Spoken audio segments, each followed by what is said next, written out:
Good morning students. हमने last time बात की थी, जो हमारा फोर्थ फाइलम था वो था प्लेटीहेलमिन्थेसिस यानी आपका फ्लैटवर्म। अब हम अपना नेक्स्ट टॉपिक शुरू करने जा रहे हैं जो कि है एस्केलमेंथेसिस। जो सबसे पहले जो इसकी करेक्टर है वो फ्री लिविंग होते हैं। ये ये फ्री लिविंग होते हैं, कहीं भी पाए जाते हैं, इनमें कोई पाबंदी नहीं होती। दूसरा जो है एक्वेटिक होते हैं, ये generally parasitic in plants and animals, ये भी पैरासीटिया भी कहलाते हैं, यानी कि ये दूसरों के ऊपर डिपेंड होते हैं फूड और शेल्टर के लिए। जनरली ये हमने लास्ट टाइम बात की थी प्लेटीहेलमिन्थेसिस की, तो ये भी जनरली एंडोपैरासाइट्स ही होते हैं। और ये जो एस्केलमेंथेसिस हैं ये भी जनरली पैरासाइट्स ही होते हैं। इनमें ट्रिब्लोब्लास्टिक होती है, जो उनकी लेयर होती है वो है बायलेटरल और अनसेगमेंटेड होते हैं। फ्लैटेंड वर्म्स और ऑर्गन सिस्टम होता है इनमें। और यह होते हैं सीडोसिलोम्स, और कैविटी होती है इनमें found between the wall and digestive tract में। Skin is covered by tough resistant cuticles, यानी कि जो इसकी बॉडी है इसमें जनरली जो इसकी स्किन है ये बहुत ही टफ स्किन होती है।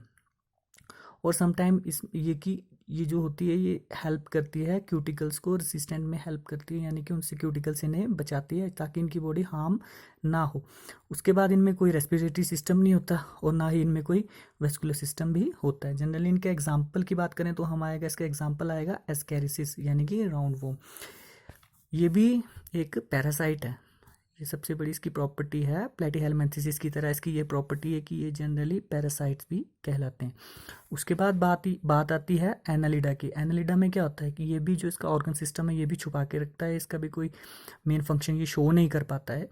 उसके बाद इसका जो सिमिट्री है ये बायलेट्रिकल सिमिट्री है। ये ट्रिप्लोब्लास्टिक होते हैं, मेटामेरिकल होते हैं, सिलोमेट्स एनिमल्स होते हैं, यानी कि इनमें सिलोम्स प्रेजेंट होता है तो इन्हें हम सिलोमेट्स एनिमल्स भी कहते हैं। Nephridia helps in more regulation, यानी कि जो इनमें नेफ्रीडिया है, जो किडनी में जो नेफ्रीडिया टाइप में है, ये हेल्पफुल होते हैं। इनके जो किडनी स्ट्रक्चर जो नेफ्रीडिया जो प्रेजेंट होता है इनमें, तो ये हेल्प करता है, एक्सक्रीशन में हेल्प करता है। और एग्जांपल की बात करेंगे, नेरियस से एग्जांपल आएगा और पेरिटीमा एग्जांपल आएगा, यानी कि आपका अर्थवर्म। ये आप उसका स्ट्रक्चर देख सकते हैं। सबसे ऊपर प्रोस्टोमियम आएगा, इसका जो माउथ आएगा। उसके बाद जो सेलिटेलियम आएगा, इसका सेंटर में सेलिटम प्रेजेंट होता है, डॉटेड लाइक स्ट्रक्चर होता है। देन उसके बाद इसका जो एक्सक्रीटरी सिस्टम है, जो लास्ट इसका एक्सक्रीटरी सिस्टम है जिससे बॉडी से ये बाहर हो जाता है। इसका जो डाइजेस्टेड फूड जो है बॉडी से बाहर हो जाता है वो थ्रू एनस हो जाता है। उसके बाद हम बात करेंगे जो हमारा नेक्स्ट फाइलम है वो जनरली आर्थ्रोपोडा है। आर्थ्रोपोडा की जो हमने बॉडी है वो जनरली डिवाइड की है 3 पार्ट्स में। सबसे पहले जो पार्ट आएगा उसका हेड आएगा, देन उसके बाद थॉरेक्स आएगा, और लास्ट जो लोअर पार्ट आएगा वो इसका एब्डोमेन आएगा। उसके बाद जो उसका फाइलम है, ये जो फाइलम है ये लार्जेस्ट फाइलम है, यानी कि जो मोलस्का था हमने वो डिस्कस किया था, जो मोलस्का था वो सेकंड लार्जेस्ट एनिमल फाइलम था। जो हमारा मोलस्का है वो सेकंड लार्जेस्ट एनिमल फाइलम है, लेकिन जो आर्थ्रोपोडा है ये फर्स्ट लार्जेस्ट फाइलम है, यानी कि ये सबसे बहुत बड़ा फाइलम है, सबसे लार्जेस्ट फाइलम है जिनमें कि इंसेक्ट्स प्रेजेंट होते हैं। जितने भी इंसेक्ट्स हैं वो जनरली हमारे आर्थ्रोपोड्स में आते हैं। जनरली जो इनकी लेग्स होती हैं वो जॉइंटेड लेग्स होती हैं, जॉइंट लेग्स होती हैं। और जो रेस्पिरेशन है ये गिल्स के थ्रू लेते हैं, बुक गिल्स होती हैं, और इनमें बुक लंग्स भी कहलाते हैं। कवर्ड विद क्रिटेशियस एक्सोस्केलेटन, यानी कि जो इसका स्ट्रक्चर है, जो एक्सोस्केलेटन है वो काइटनियस एक्सोस्केलेटन होगा इसका। एक्सक्रीशन इज थ्रू नेल्फेंजियम ट्यूबल्स, यानी कि जो इसकी एक्सक्रीशन है वो जनरली हेल्पियंजियस ट्यूबल्स के थ्रू होती है। जो इसके सेक्स ऑर्गन्स है वो अलग हैं, जनरली मेल अलग है और फीमेल इसमें अलग है, सेपरेट सेक्सेस होते हैं इसमें। दे आर ओविपेरस, यानी कि ये ओविपेरस होते हैं। जनरली इनका जो एग्जांपल है वो है बटरफ्लाई और स्कॉर्पियो। मैंने इसका डायग्रामेटिकल भी आपको शो किया, आप देख सकते हैं।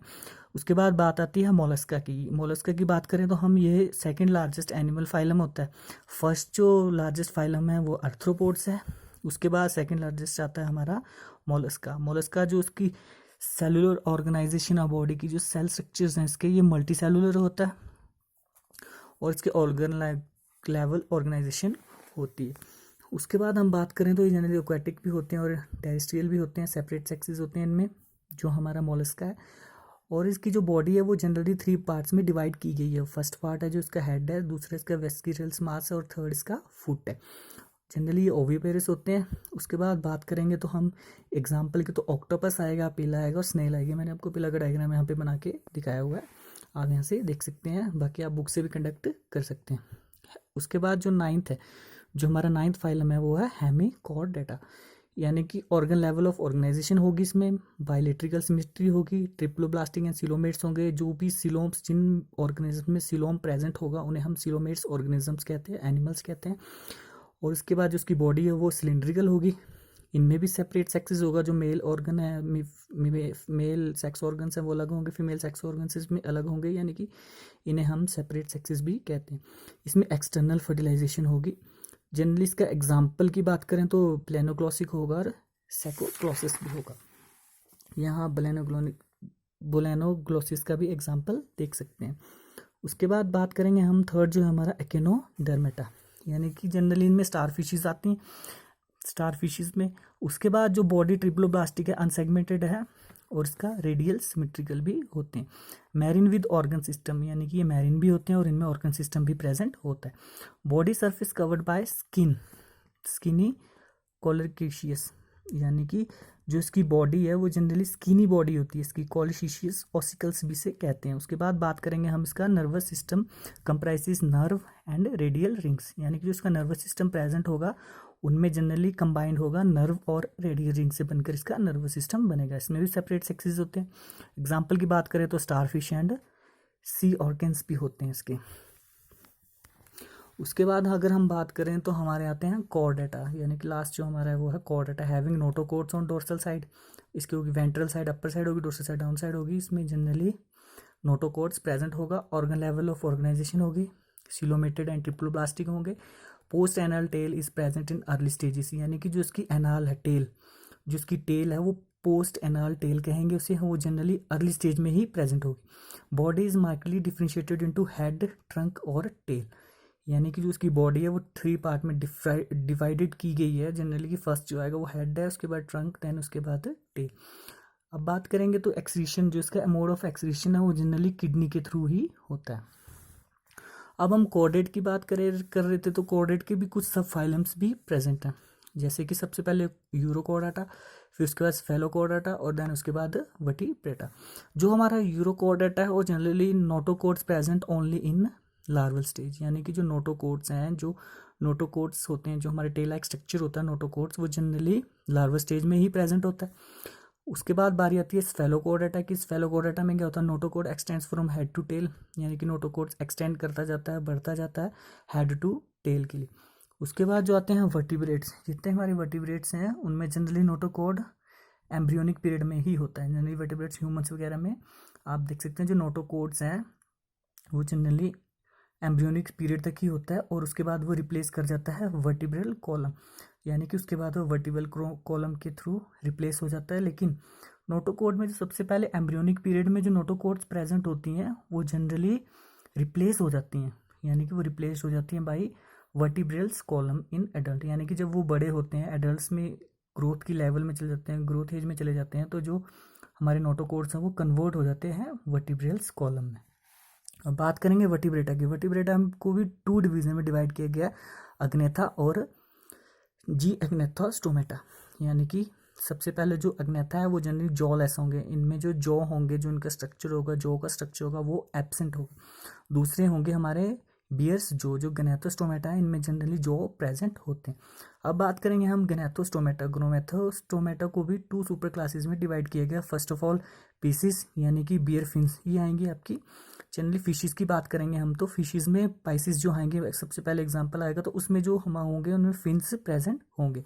और दूसरी ओर गनेथोस्टोमेटा को दूसरी जो सुपर क्लास है वो जनरली टेट्रोपोडा है, यानी कि इनमें लिम्स होंगे, जो लिम्स लाइक स्ट्रक्चर होगा वह टेट्रोपोडा में प्रेजेंट होगा, जो कि उसकी मूवमेंट में हेल्प करेगा। अब बात करेंगे हम क्लास साइक्लोस्टोमेटा, तो इनमें ये होती हैं माउथेड फिशेस। अब हम टाइप ऑफ फिशेस के बारे में बात करेंगे जो इनकी क्लासेस हैं।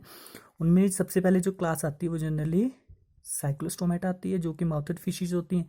ये एक्टोपैरासाइट्स ऑन फिशेस होती है, यानी कि यह दूसरी फिशेस के ऊपर डिपेंडेंट होती हैं, दूसरी फिशेस के ऊपर पैरासाइटेड होती हैं। Having sucking and circular mouth without jaws, लेकिन इनमें जॉज प्रेजेंट नहीं होता है। Body divided into scales, cranium and vertebrates column in cartilaginous, यानी कि जो उसकी बॉडी होगी वो स्केली बॉडी होगी, क्रैनियम प्रेजेंट होगा और वर्टिब्रेट्स भी कॉलम भी कार्टिलेजियस होगा। उसके बाद circulation is closed in close type, जो सर्कुलेशन है वो क्लोज टाइप होगा। एग्जाम्पल की बात करें तो मैगजीन है, यानी कि आपकी हैगफिश है। उसके बाद हम बात करेंगे जो हमारी सेकंड क्लास है, उसमें जो सेकंड क्लास है वह कॉनिडैकेट्स, यानी कि जो आपकी कार्टिलिजीनियस फिशेज हैं जिनमें कि स्ट्रक्चर एक्सोस्केलेटन प्रेजेंट होता है। मैरिन स्ट्रीमलाइन बॉडी होगी, गिल स्लिट्स आर सेपरेटेड होंगे, पावरफुल जॉज होंगे इनमें, यानी कि जो स्ट्रक्चर होगा वो प्रेजेंट होंगे, और ये प्रीडेटर्स भी होते हैं, ये दूसरी फिश को भी खाते हैं। Air bladder is absent, sex organs are separated, many are viviparous. अब जो इनका एक मेन फंक्शन है वो है इलेक्ट्रिक ऑर्गन इज प्रेजेंट, यानी कि कुछ फिशेज में, फॉर एग्जांपल टॉर्पेडा जैसी फिशेज में एक इलेक्ट्रिक ऑर्गन प्रेजेंट होता है जो कि करंट के लिए हम जाने जाता है। ये टॉर्पेडो है जो करंट के लिए जाने जाता है, इलेक्ट्रिक ऑर्गन इनमें प्रेजेंट होता है। और दूसरा जो है वो पॉइजन स्टिंग होगा, यानी कि एक पॉइजन स्टिंग होगी, एक पॉइजनस स्टिंग होगी, एक स्ट्रक्चर होगा, पॉइजन स्टिंग लाइक स्ट्रक्चर होगा फिशेज में, वो जनरली बहुत ही ज़्यादा पॉइजनस होता है। ये जनरली ट्राइगोन्स में प्रेजेंट होता है। एग्जाम्पल की बात करें तो स्कॉलिडॉन आएगा, यानी कि डॉग फिश। अब जो लास्ट है, जो हमारी क्लास है, जो लास्ट क्लास है, जो फिशेज की लास्ट क्लास है, वो जनरली ओस्टिनोकाइटिस होगी इसमें, यानी कि ओस्टेक्टाइट्स जो होगी इसमें, ओस्टेक्टाइट्स जो होंगी इसमें जनरली बॉडी फिशेज होती हैं, और जनरली मैरीन और फ्रेश वाटर दोनों में प्रेजेंट होती हैं, और इनमें एक्सोस्केलेटन बोनी होता है, और इनमें एयर ब्लैडर जो होता है वो प्रेजेंट होता है। सेक्सेस आर सेपरेटेड, और ये जनरली ओविपोरस होते हैं। एग्जाम्पल की बात करें तो हिप्पोकैम्पस यानी सी हॉर्स और कैटला फिश। अब हम डिवाइड करेंगे टेट्रापोडा को। टेट्रापोडा को डिवाइड करते हैं हम 4 सब ग्रुप्स में, यानी कि सबसे पहले एम्फीबिया, रेप्टिलिया, एव्स, और लास्ट जो हमारे मैमल्स हैं। एम्फीबियाज क्या होते हैं, जो जनरली लैंड पे भी मिलते हैं आपको। कुछ ऐसे एनिमल जो प्लांट्स भी होंगे, कुछ ऐसे कुछ एनिमल्स भी होंगे जो एम्फीबिया कहलाते हैं, यानी कि यह ज़मीन के ऊपर भी पाए जाते हैं और ये पानी के ऊपर भी पाए जाते हैं। तो एम्फीबिया की बात करें तो ये generally survive on land as well as water both, और ये ओविपोरस होते हैं, सेपरेट सेक्सेस होते हैं, एक्सटर्नल फर्टिलाइजेशन होती है, और जनरली 3 चैम्बर्ड हार्ट होते हैं और कोल्ड ब्लडेड होते हैं। एग्जाम्पल की बात करें फ्रॉग और टोड की। अब बात करते हैं रेप्टिलिया। रेप्टिलिया में जनरली आपने देखा होगा जितने भी रेप्टाइल्स हैं, जितने भी रेंगने वाले जानवर हैं, वो जनरली रेप्टिलिया में होते हैं। दे आर क्रीपिंग, यानी कि ये रेंगते हुए चलते हैं। They do not have air, लेकिन इनमें जो एयर्स होते हैं, जो इनमें सुनने की शक्ति होती है, वो एयर्स के थ्रू नहीं होती है, इनमें एयर प्रेजेंट नहीं होते हैं। Body covered by dry skin, यानी कि जो उसकी बॉडी होगी वो सूखी होगी, जो स्किन होगी वो बिल्कुल ड्राइड स्किन होगी। ये भी 3 चैम्बर्ड हार्ट होते हैं, लेकिन एक्सेप्ट क्रोकोडाइल, जो क्रोकोडाइल है उसमें 4 चैम्बर्ड हार्ट होता है। एग्जाम्पल बात करें तो स्नेक्स, ड्रैको और वॉल लिजर्ड्स। अब बात करते हैं हम एव्स की। एव्स में क्या है, generally feathers having in helps in flying, यानी कि एव्स जितने भी आपके पंछी हैं, जितने भी उड़ने वाले आपके बर्ड्स हैं, वो जनरली एव्स में आते हैं। Feathers having flying, having beaks और विंग्स, इनमें बीक्स भी होंगे और इनमें विंग्स भी होंगे। बीक्स बोले तो आपका जो इनका नोजल टाइप आता है, बीक्स जो इनके होते हैं वो बीक्स भी प्रेजेंट होंगे इनमें, चोंच इनकी प्रेजेंट होगी, और जो विंग्स हैं वो भी इनमें प्रेजेंट होंगे, जो कि हेल्पफुल होते हैं उड़ने में। ये वार्म ब्लडेड होते हैं, अभी तक हमने कोल्ड ब्लडेड पढ़ा था, अब ये जो हैं ये वार्म ब्लडेड होते हैं। ये 4 चैम्बर्ड हार्ट होता है इनमें। रेस्पिरेशन जो होती है इनकी लंग्स के थ्रू होती है, और जनरली ओविपोरस होते हैं। और एग्जाम्पल की बात करें तो क्रो एग्जाम्पल आएगा और पिजन इसका एग्जाम्पल आएगा। अब बात करते हैं मैमल्स की। जितने भी ह्यूमंस हैं वो जनरली मैमल्स में भी आते हैं, कुछ जानवर हैं वो भी मैमल्स में आते हैं। ये जनरली विविपोरस होते हैं, हैवी हेयर्स होते हैं इनमें, एक्सटर्नल एयर्स होते हैं इनमें, और इंटरनल फर्टिलाइजेशन होती है। जो फर्टिलाइजेशन है वो इनसाइड द बॉडी होती है, इसीलिए हम इसे इंटरनल फर्टिलाइजेशन भी कहते हैं। ये जनरली विविपोरस होते हैं, यानी कि ये यंग वंस को बर्थ देते हैं। ये जनरली मैमल्स कहलाते हैं। और एग्जाम्पल की बात करें तो इसमें ह्यूमंस भी आते हैं, कंगारू भी आता है, और डिफरेंट और भी इसमें ऑर्गेनिजम्स आते हैं। तो इसी के साथ हमारा चैप्टर ख़त्म होता है। Thank you.